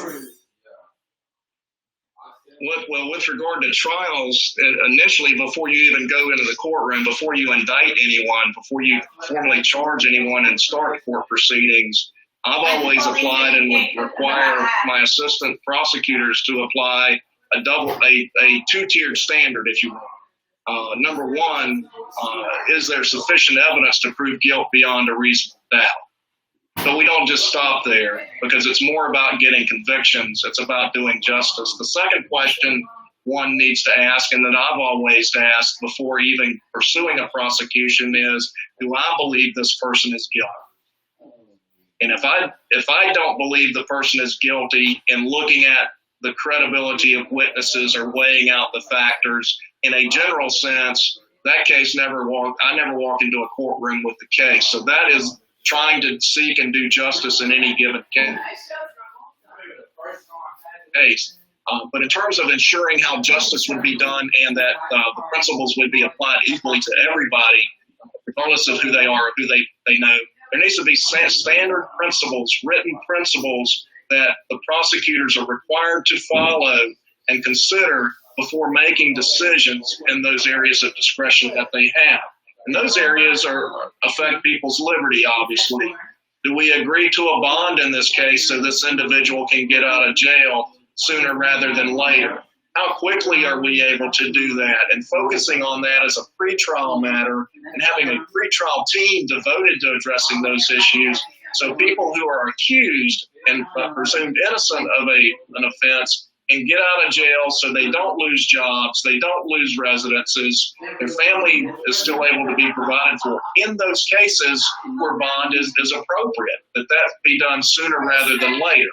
And so I would devote a pretrial team, if you will, to those issues to expedite that process. So that's an area where there can be a greater degree of justice done in the procedure that I would do. And let's face it, minorities are more affected by the criminal justice system, regardless of which side of the case they may be on, than any other segment of our society. And so if you add or increase the level of justice that one is being afforded in the system, then that is a greater degree of justice to minorities, to African Americans, to Latinos. And so that would be an area of added justice and ensuring that. and setting out those principles that are based upon what is just and what is fair, and requiring the assistant DAs to consider that and factor that in those decisions that they make. I love that response. We appreciate your transparency in answering these questions. There one last question that we want to ask you before we let you go, and it's specifically as it relates to particularly intimidating laws such as the Georgia open carry laws. Undoubtedly, we have our Second Amendment, which we appreciate. I'm pretty sure that there are plenty of folks who are watching this who are responsible gun owners. But I want to talk about, the nature of social responsibility and how the laws that are in place can sometimes be intimidating for some and liberating for others. Those men who found themselves in the position of, shooting the African American who was shot a few months ago, Ahmaud Arbery, those men thought that they had the right to do so. Plus them being a former police officer just kind of put fuel in the fire. What would you do to promote social responsibility equitably among all kinds of people in all statuses, all situations, and of course all races? Well, as the district attorney, my duty is to enforce laws, not to create them, but to enforce them. And so a district attorney comes into play when there's an allegation that someone has broke any particular existing law. Now, there's a world of difference between what one can do and what one should do. And so with regard to social responsibility, I look at that as a higher standard, if you will, than what the criminal law would demand that they do. That sort of sets the floor of our behavior, if you will. So in terms of promoting social responsibility, I think the district attorney, even though their duties is limited to prosecuting those who are accused of crimes or deciding whether or not they're going to be prosecuted, advising the police about what actions they should do when they are consulted, and also just managing the district attorney's office and the other prosecutors are there, has a higher duty to do further things. Now, with regard to the social responsibility of that, involvement in and participation in reentry programs and advocating that, participation and involvement in drug court programs and those type of programs that deal with situations short of lock them up, throw away the key, but dealing with the problems itself, I think are things that a district attorney can do to address social responsibility of individuals that are there. So in terms of the duties of the district attorney itself are dealing with those actual criminal laws and alleged violations of that, but the district attorney can go further than that and deal with social issues by involving and participating in other groups in the community. And that's something that I would be interested in as well.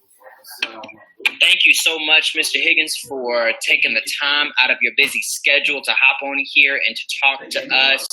We sincerely appreciate it in light of everything that's going on, keeping everyone in Brunswick lifted up in my prayers. And we just appreciate you taking the time out of your busy schedule and hopping on here with us. Thank you so much. So much. Thank you. And so, go ahead, Mary. Oh, no, Jared. I was just going to say that tonight has been an extremely eventful night. I also want to thank all of the previous candidates that decided to join us tonight and be a part of this conversation.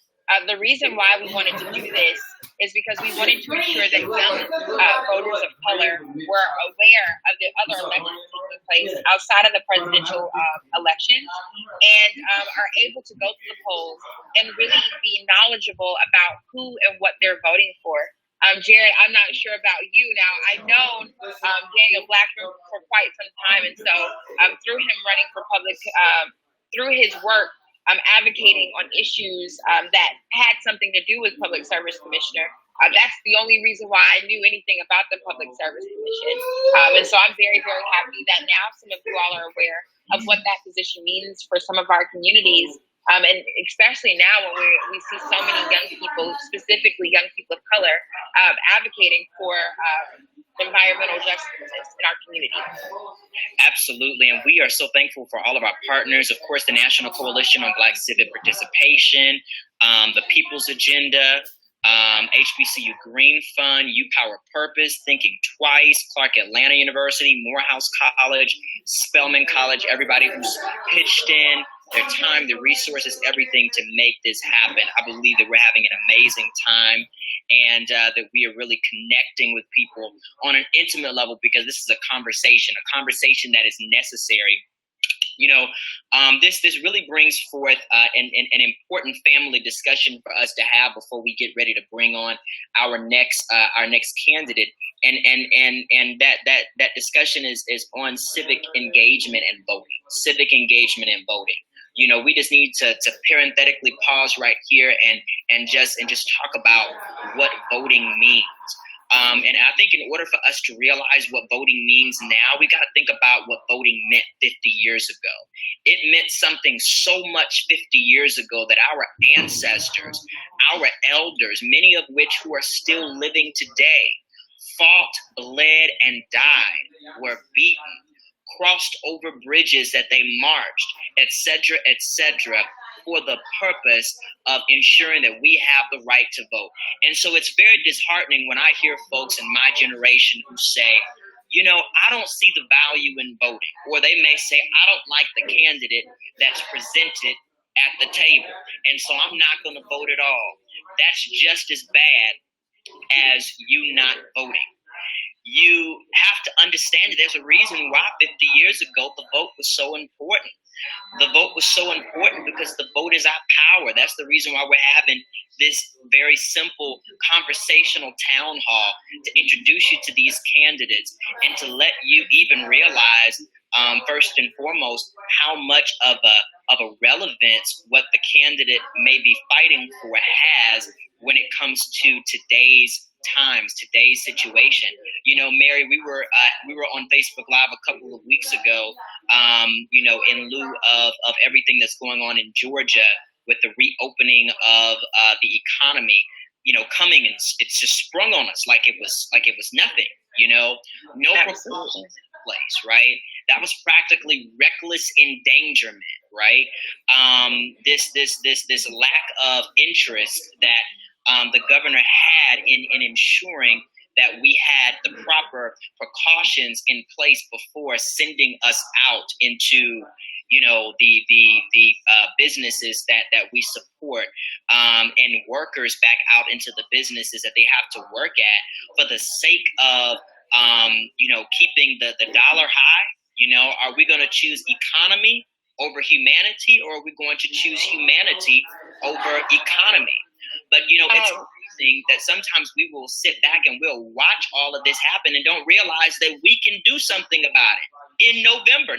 We don't have to wait till November. We can do something about it next month in June right here in Georgia. Absolutely, Jared. And I wanted to mention, you talked a little bit about the pandemic. One thing that I know we are doing, I want to give a huge shout out to American Eagle. American Eagle has recently given 500 masks to us. And so the People's Agenda and Thinking Twice, American Eagle, and other partners will be passing out those masks sometime next week. So please be on the lookout for the work that we plan on doing within the state of Georgia to protect our citizens. If our elected officials won't do anything, that we as citizens and as public servants need to prepare to do something. One of the things that our founder, Joseph E. Lowry, the founder of the Coalition for the People's Agenda, always says is, you are a chaplain of the common good. And right now, we need to rely on each other. And so I'm so happy that we are having the opportunity to support other citizens. So again, please be on the lookout for that. Again, I did mention earlier, as well as Jared, the work that we're doing. We're providing citizens with lift codes. So if you are a citizen in the state of Georgia, we're asking you, if you are in need of a ride to the grocery store, to the doctor's office, if you've been impacted by COVID and you can't get from point A to point B, please reach out to us. You can message the Georgia Black Youth Vote page, where we can provide you all with those lift codes to ensure that you are safe and you're making it to the grocery store and making it to your appointments on time. Another thing that I wanted to mention, Jared, if any of you all are going to the polls and you are not doing absentee ballots, I know a lot of Georgians have reached out, and Jared, sadly, some people are afraid of doing those absentee ballots, and I'm not saying that there's anything wrong with that. That is completely understandable, especially seeing what we witnessed with our last gubernatorial election. What I will say is if you are going to the polls and you're experiencing problems, we ask that you reach out and contact 1-877-524-8683 or 1-866-OUR-VOTE. That is election protection. That is something that we have been doing for years now, I know, at the Georgia Coalition for the People's Agenda, to ensure that people are protected when they're going to the polls. If you experience any issues, please do not hesitate to give us a call. We will be there with our team, especially our team of legal aides who've done work as regards to election protection for years. So I did want to throw that out there, Jared, for some people watching. So if you need masks, stay tuned. Follow us on the Georgia Coalition for the People's Agenda page or the Black Youth Vote Georgia page to get updates on when and where we will be passing out those masks, gloves, and possibly hand sanitizer next week if you're in need of any of those items, as well as if you're in need of free Lyft rides sponsored by Lyft, as well as the Black Women's Roundtable and the National Coalition for Black Civic Participation. Awesome, absolutely, and we'll take a quick pause right there, and let's do another Cash App giveaway. We got $25 more to give out. $25 to give out. The next person to go ahead and follow Black Youth Vote Georgia on Instagram will get a $25 Cash App sent to your phone. A $25 Cash App sent to your phone. So go ahead and spread the word to go ahead and follow Black Youth Vote. And the other reason I want to pause right there, Mary, is because you mentioned a name that we should not take lightly, Reverend Joseph Lowry. You mentioned a name that we should not take lightly, Reverend Joseph Lowry. They called him the dean of the Civil Rights Movement, the co-founder of the Southern Christian Leadership Conference. With Martin Luther King Jr. served as his vice president, later chairman of the board, later the president of the SCLC. This man was a giant, and I'm actually not even going to say that in a past tense term, but I'm going to say that he is a giant because I believe that his words are still speaking to this day through us. And just as you mentioned that quote from him, I believe that it reigns with such strength even now than ever before.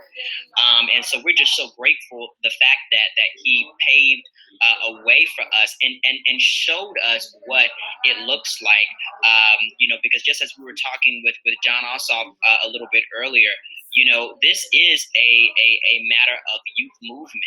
Reverend Lowry and others, just like us, were young, in their 20s, mobilizing civic responsibility, social responsibility, civil rights back in the 1950s and 60s. And so, Dr. Lowry is a giant, and we're just so grateful for the seeds that he sowed.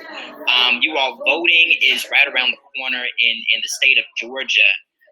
Voting is right around the corner in the state of Georgia, and I just want to make sure that everyone is registered to vote. Everyone is registered to vote. Y'all, your vote actually does count.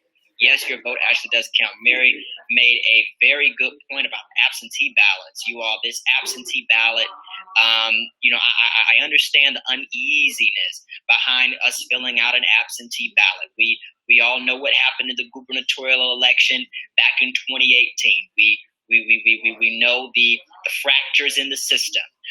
But you all, I want you to realize that if we vote so strong, we come at a momentum that they can't even stop us.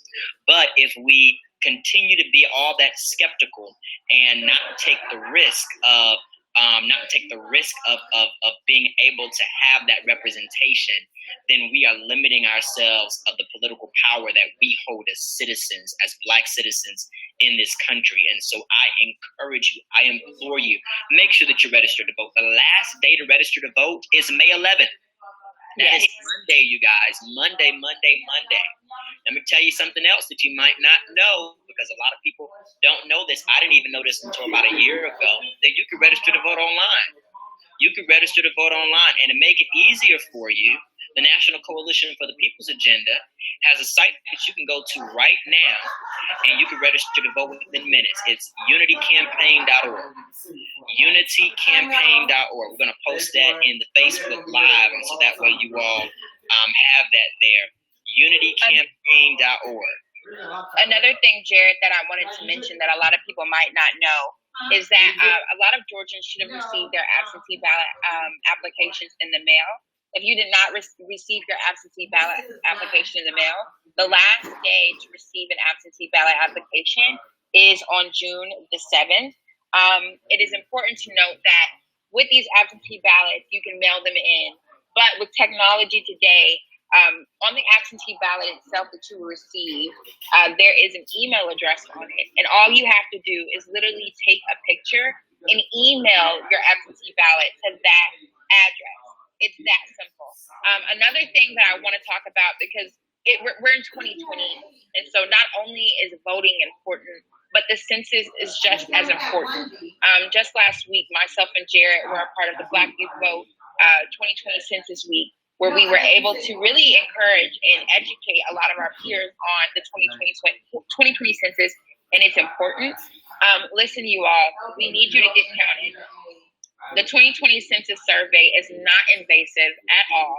Literally, it only asks you your name, your address, and just minimal information about you. It's not invasive at all.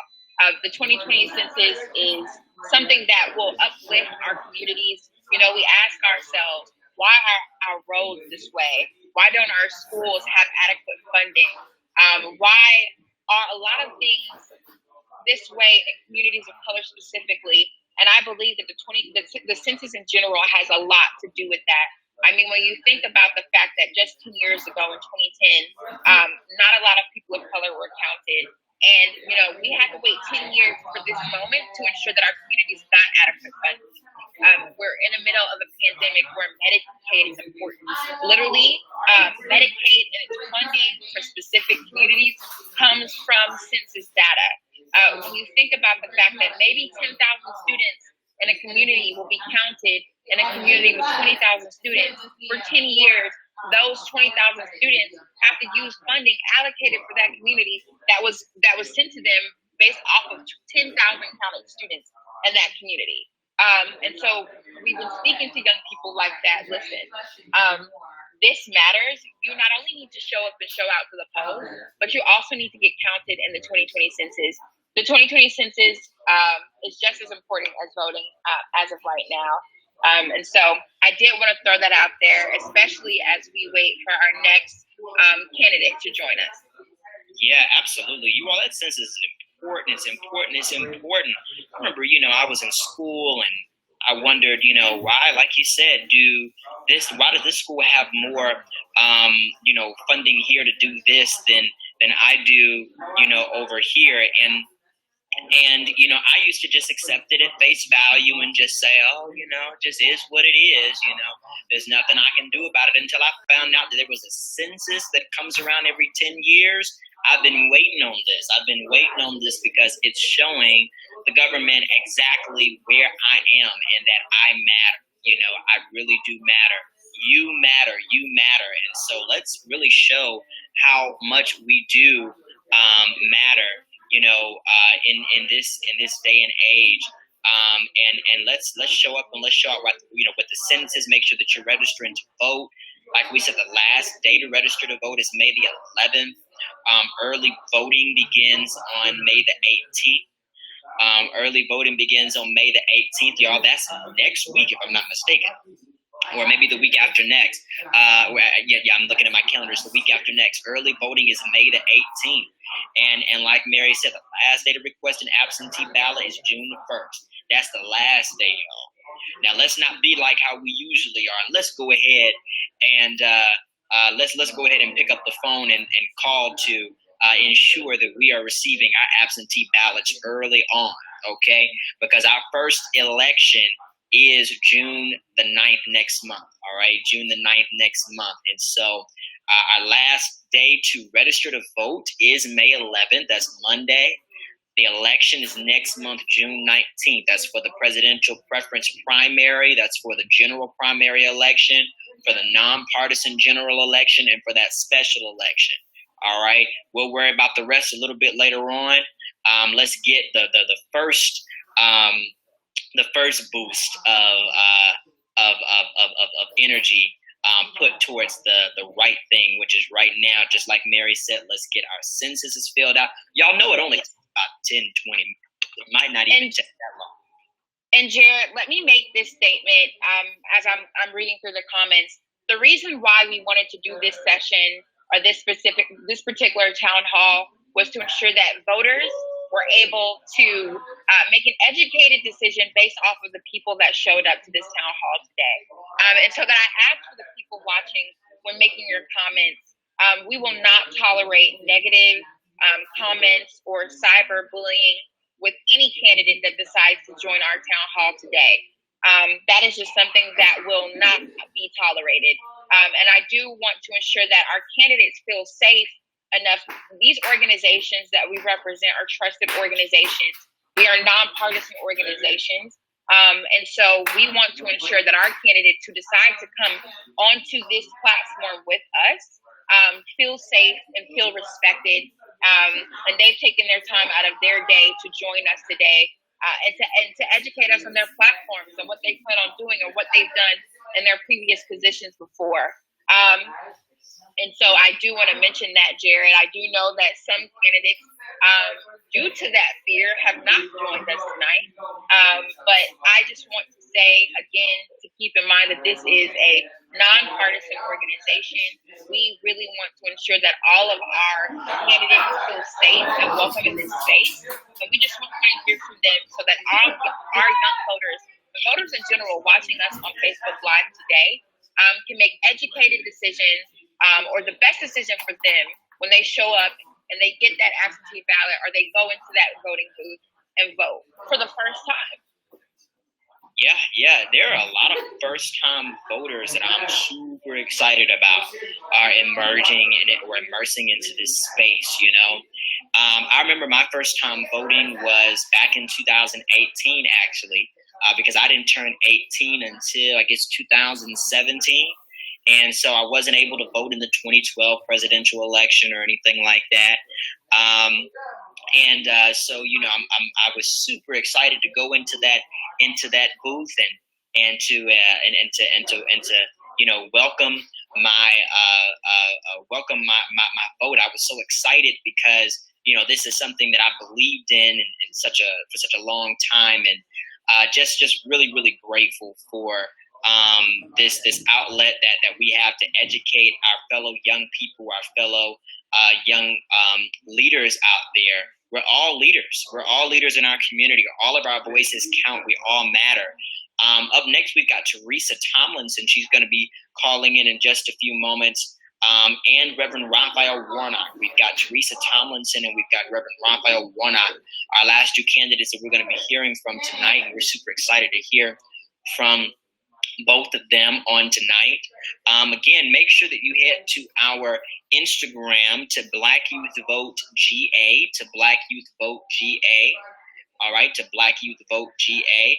Make sure that you head to unitycampaign.org. And if you go to unitycampaign.org, there you will be able to pretty much get everything that you need to get in this whole campaign experience. First of all, on unitycampaign.org, you can register to vote. You can find out if you are registered to vote. There's some people who say that, there's some people who say that, I don't know if I'm registered to vote, where do I go, et cetera, et cetera. You can actually find out all of that information on unitycampaign.org. You might be like, well, how do I, complete my census? You can also go on unitycampaign.org to get that information as well. We are 177 days away from the big election. But don't think about it like that. Think about it like this. I need to make sure that I'm registered to vote right now.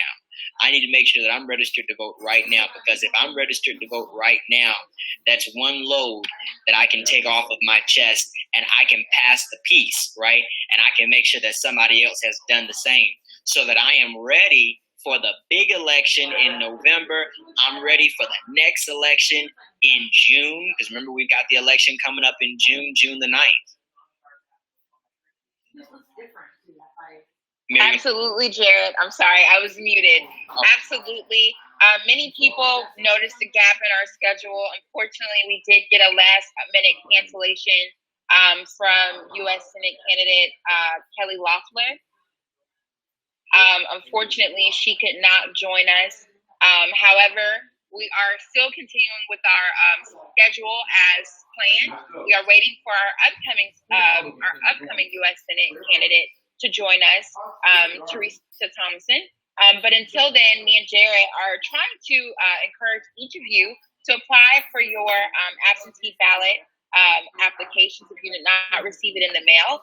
Again, you all have until June the 9th to apply for those. And please make sure, if you are not, please get registered to vote. And I see that our candidate has just joined us. How are you? Hey, doing great. How are you all? Great. We're so happy that you decided to join us today. You bet. Thank you for the opportunity. So one of the questions that we've been asking all of the candidates as soon as they come in, I have had the honor of listening to you speak on numerous occasions. I believe the first time I heard you speak was in a restaurant called Pascal's in the city of Atlanta. And I was just in awe of you. And so while I may know who you are, a lot of our candidates are young, African-American, and maybe first-time voters. And so we're asking all of our candidates, who are you and what do you want new young voters to know? Well, I tell you, I'm somebody who's really my entire life, there has been a theme. I'm someone who hates bullies and loves justice. As a kid, and I remember this so vividly well, 7 years old, it was one of those moments in your life that sort of sets your personality, and then there you go. But I was this really quiet, shy kid, and we had a neighborhood bully. His name was Bobby. I won't tell you the last name. And we were walking home from school, kind of a gaggle of kids, and he came by on his bike and he pushed the smallest of us down. We had a young girl who was just really very small for her age. And so he pushed her down, and I had my book bag with me, my Kermit the Frog book bag, and I took one good swipe at him, and of course he got on his bike, went away crying. But when I got home, his mother had already called my mother. And my mother was stunned because I was such a quiet kid. And I just said, I couldn't stand there, Mom. I couldn't stand there and let that happen. So I just say it's a silly story, but it's an important story because I went on to be a lawyer who represented families against take it back down there and lenders who were trying to buy up people's interest rates, cheat them into higher interest rates so they could take kickbacks. I represented the families in the value jet crash where they were trying to save money, and so they could transport hazardous materials for free on their plane, and ended up burning their passengers alive that day. People who thought they could get away with their power and with their access to power. And I was there in the trenches fighting to make sure that the federal law and the state law was working for the people it was meant to protect. And so I've gone up against some big bullies in my time and brought a lot of people to justice. And those were some of the most formative days of my life. Took that in to be the 2-term mayor of Columbus, Georgia, and would not would not follow the way things had always been done. We broke up the good old boy system, changed the power structure so that it looked more like the people we represented. And Columbus is more inclusive and stronger today than it has ever been because of that. So that's Teresa Tomlinson. I would say a woman of accomplishment who can't stand bullies but loves justice. I absolutely love you. Got in my good graces when you opened up like that. I'm a preacher, and there's this scripture in Micah 6 and 8 where it says, what does the Lord require from you except to carry out justice and to love mercy and to walk humbly with your God? And so that's absolutely amazing. To put that at the forefront of your morality, to act with justice and to really treasure love and to walk, in the company of something that is beyond you. And so I definitely am glad to hear that. I want to ask you, a very meaningful, question, because you mentioned, you being a woman of accomplishments, and you definitely are. I believe I read somewhere that Columbus, since you came in, is is listed as one of the best ran cities. Something like that, top 5. Well, it's one of the top 25 best run cities in America, and it was amazing. We had made the list like 2 years before, one of the top 50 best run cities. And of course, we were so excited. But what had happened, Jared, was we were going through the Great Recession. Podium. Challenges like we have today with our economy. It was a tough time for many cities and for Columbus. And we had to start remaking things, which, by the way, is the way we can get out of this COVID-19 challenge we're in, too. And we're going to have to start rethinking the way we've always done government, the way we've always had an economy. We're going to have to start doing new things, which is great news for your generation. And I know we'll probably talk about that in a minute, but we really had this huge challenge, this recession that just would not end. And we had over a 10% unemployment rate. We had a 17% unemployment rate with people of color. And so we had to start rebuilding our city in a new way and finding jobs for people. We reduced those unemployment rates by more than half. We completely reformed our budget so we're serving our people better, but with more efficiency. We reduced crime by 42%. We instituted broad criminal justice reform. We actually had our healthcare system reform here, so we gave people good maintenance, preventative care for our 3,000 employees, and did a better job by our indigent care system we had here in our community. And those were the things that apparently we didn't know. We didn't apply. We didn't know people were watching. But they started watching about 5 years into my 8 years as mayor. And we made the top 50 list. And by the way, there's over 20,000 cities in the country. So to be in the top 25, which we were my last year in office, is really amazing. But we came a long way, transformed the community, and it's more diverse, more inclusive than it's ever been. And that is why we are stronger. And that's the secret. Diversity and inclusivity, celebrating it. Well, I will say that COVID-19 has really amplified pre-existing social inequalities in our country. And there are a lot of different things that communities of color specifically have been dealing with. When you think about Black access to healthcare, or even every time I see you come up, you're saying on the live watching, different counties that normally don't hear. When you think about those big business corporations receiving all of the bailouts, while small businesses, specifically African American businesses, are just scrambling for funds to keep the lights on for their businesses.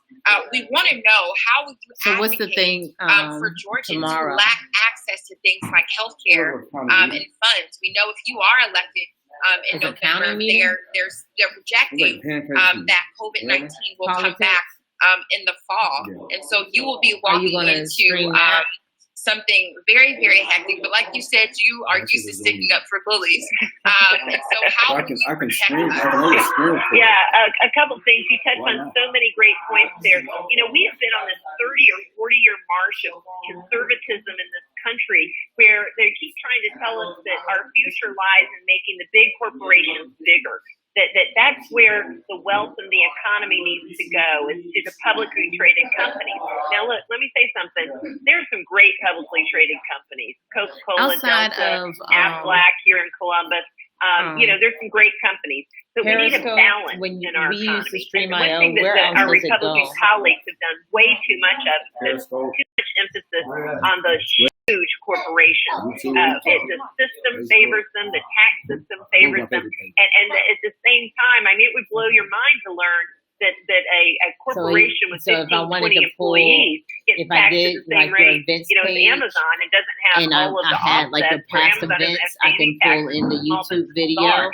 So we have created a structure that favors the large publicly traded companies and disfavors the small businesses. And I have a policy paper called New Civic and Economic Infrastructure for the 21st Century, and I talk exactly about that. I won't go into details here because we want to get into a lot of subjects. But if you're interested in how we can completely remake the banking laws and the tax laws, unemployment structures, all kinds of things, so that housing, so that we can give access to prosperity to more people, to more small businesses. That's what we need to do for this next era, because this next era is going to be in folks like you, young people who are entrepreneurs, innovators. You're going to be rethinking things, and we need to give you access to those resources and access to prosperity. But you talked about very quickly COVID-19.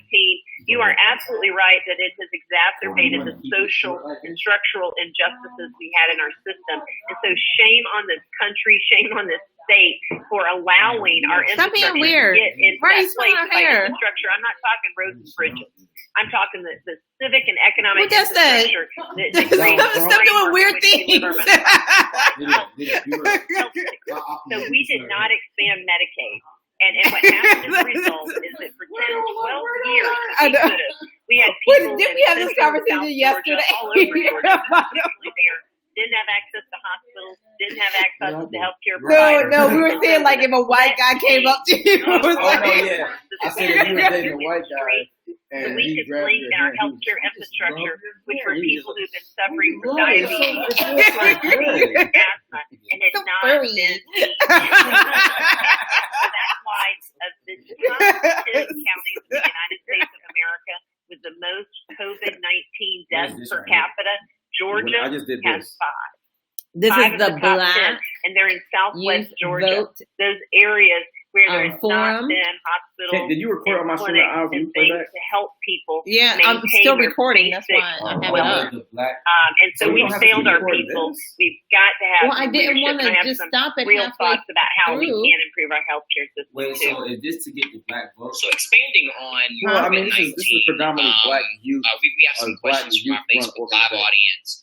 And I guess it'll kind of be a twofold question. The SBA started giving out paycheck protection loans and the economic disaster relief loans out to millions of businesses out there. We have a question from Mason. He has a small business. We saw big businesses get a bunch of money, but they used that money up, and small businesses like his could not get any. Would you work to protect small businesses? No, but that's politics. Oh, you bet. First of all, let me tell you, it was small business that pulled us out of the Great Recession. That's true. It was small businesses. They're closest to the people. They're actually the ones that need the most liquidity. There's a basic economic concept that when your economy freezes, you've got to give liquidity to the people who churn it the most. And the people who churn liquidity, money the most, are the small business owners and people living at the lower middle to the lower income level. And the reason why is they live week to week, month to month. And so when they get money, when they get resources, they're spending it by paying their employees, by paying their vendors. And that's what's turning the economy. When you give money to these large corporations, but then people were like, "Oh man, that's stupid." 500, more than 500 employees. They first of all, they operate with large reserves anyway. So they usually have millions of dollars in reserve for unforeseen catastrophes that may strike their business. So they already have a nest egg. When you end up giving them this type of aid, what do they do with it? They end up buying back stock, giving corporate dividends, and increasing the pay of their executives because it's extra money, gravy to them. I mean, the thing about it economic is concept is you look at the extremes, you have Republicans way over on this side. Businesses that were much smaller. The differences between a progressive and a conservative Democrat, 100 employees. there are differences, but compared to the difference between either one of them and a Republican, corporations that have millions and millions of dollars in reserve, could withstand a lot this type of impact for a period of time. in terms of they were going to need their own kind of help. A conservative and a progressive will say we need to have health care available for everyone. Thank you. Progressive will say, well, it should be available and free. Yeah, where a conservative like it should be available and affordable. Like, let states go bankrupt. You let cities and states go bankrupt. What you're talking about, you ain't paying your firefighters. I don't want you to ever feel people who are coming by to make sure that pothole's not in your road, that the teachers are teaching your kids. That's ridiculous. And you want to have a real long-term economic disaster, you let some crazy talk like that happen. So we're all in this together. We have got to find a way in the short term that the federal government is sending the type of revenue to the state and local government to keep the basic services operating. We can get back up, reform our economy, have a plan for going forward. We've gone through this really, really tough challenge. And we haven't even talked about the fact that the challenge was made worse by a drop ball, obviously by those at the federal level who didn't want to understand what a clear threat this was to us and prepare for it. But we've got to play the ball from where it lies. And today, we're looking at a challenge. We're looking at a serious challenge. We have to make sure there are cities and states remain functional for the people living in them, because that's the only way these small businesses and other businesses are going to be able to get back out there and start to regenerate and remake our economy. Let's just say you make $1 million a year. I did have another question for you. It's pretty much twofold, but it has a lot to do with gun violence happening right now in our country. A lot of first-time voters are extremely passionate about gun violence and feeling safe and going into their schools. And so I know that we are in Georgia, where Georgians love to take their Second Amendment extremely serious. So that's the problem. Like you can say what you want about Trump, but the problem about community, we don't educate our community. Like with college, what white people did with college is we've seen the news when it comes to what has recently transpired in Brunswick, Georgia, with woman who was recently killed. So the white people then shift and so people of color are feeling like this is yet again happening to us. And so what will you do to ensure that people of color, when you see issues such as gun violence taking place, feel safe in Georgia? Yeah. But let's talk first about Ahmaud Arbery, because that is hope is supposed to be for college scholarship. That doesn't mean that the individuals that haven't been arrested won't get an opportunity for defense. That's the way our justice system works, but it was murder, and they needed to be arrested. I was the first candidate to issue a public statement. And they said, we're not going to limit on our website calling for the Justice Department to intervene immediately to begin to investigate the murder of Ahmaud Arbery, and also investigate the clear violation of his civil constitutional rights. His murder was not being because they found the loophole.